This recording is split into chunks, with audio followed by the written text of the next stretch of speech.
KO4 for our read aloud today. This is called The Last Stop on Market Street. So it's written by Matt De La Pena, who's the author. And then the pictures or the illustrator are by Christian Robinson. So throughout this story, I want you to pay attention to the setting, so where the book takes place, and also what happens in the beginning, middle, and end of our story.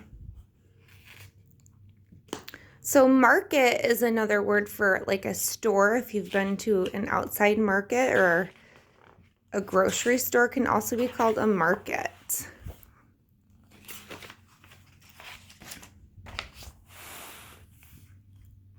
So these are just some of the pictures or the illustrations in the beginning. It looks like they're driving up a hill. And we have Hank joining us. It's very early. Okay, here we go.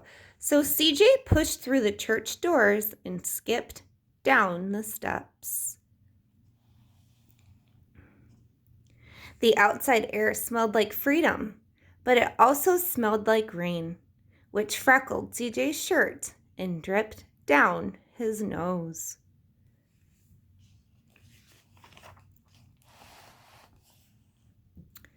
He ducked under his Nana's umbrella, saying, "How come we gotta wait for the bus in all this wet?" "Trees get thirsty too," his Nana told him. "Don't you see that big one drinking through a straw?" CJ looked for a long time, but never saw a straw.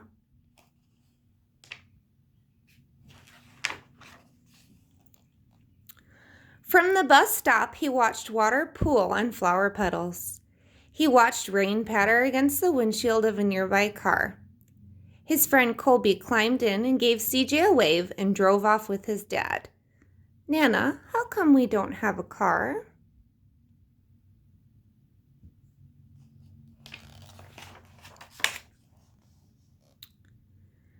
"Boy, what do we need a car for? We got a bus, a breeze fire, and old Mr. Dennis, who always has a trick for you." The bus creaked to a stop in front of them. It sighed and sagged, and the doors swung open.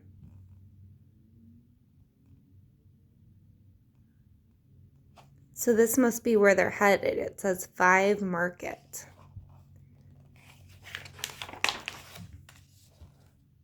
There it is again, 5 Market. "What's that I see?" Mr. Dennis asked. He pulled a coin from behind CJ's ear and placed it in his palm. Nana laughed her deep laugh and pushed CJ along. They sat right up in front, and the man across the way was tuning a guitar. An old woman with curlers had butterflies in a jar. Nana gave everyone a great big smile and a good afternoon. She made sure CJ did the same.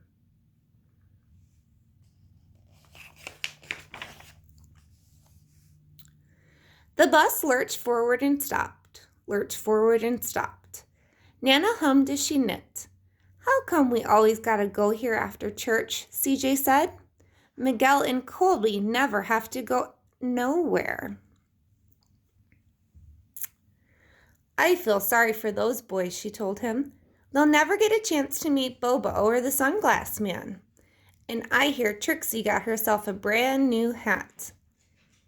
CJ stared out the window, feeling sorry for himself. He watched cars zip by on either side and watched a group of boys hop curbs on bikes. A man climbed aboard with a spotted dog. Oh, hi, Luch. Lucci. CJ gave up his seat. "How come that man can't see?" "Boy, what do you know about seeing?" Nana told him. "Some people watch the world with their ears." So kindergarten, if we remember from our 5 senses, this man here does not have his sense of sight, so he uses his ears, which is another sense, sound, to help him. That's a fact. Their noses too, the man said, sniffing at the air. So your sense of smell. That's a mighty fine perfume you're wearing today, ma'am. Nana squeezed the man's hand and laughed her deep laugh. Two older boys got on next. CJ watched as they moved on by and stood in back. Sure wish I had one of these, he said. Nana set down her knitting. What for? You got the real live thing sitting across from you. Why don't you ask the man if he'll play us a song? CJ didn't have to. The guitar player was already plucking strings and beginning to sing. To feel the magic of music, the blind man whispered, I like to close my eyes. Nana closed hers too. So did CJ and the spotted dog.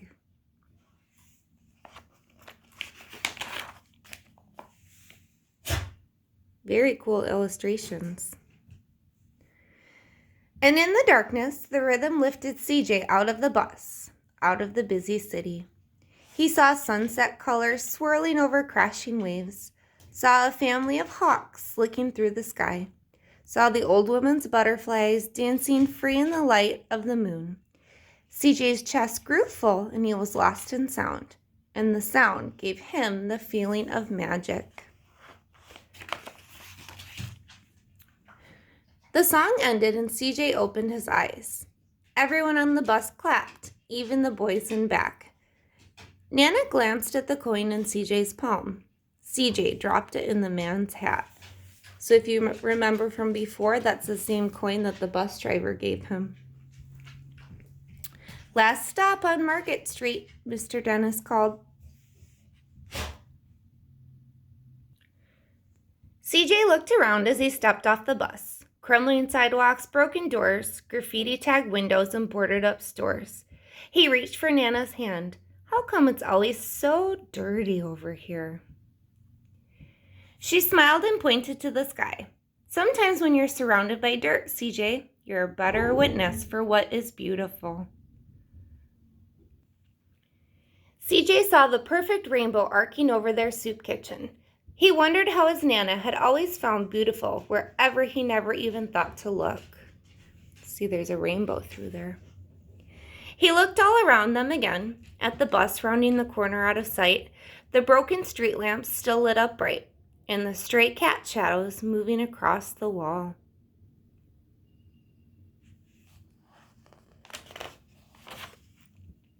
When he stopped, their familiar faces in the window, he said, I'm glad we came in.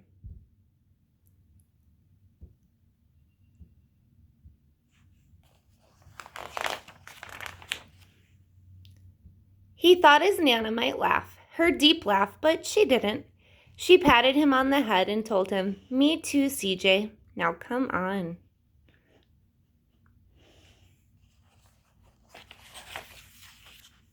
The end.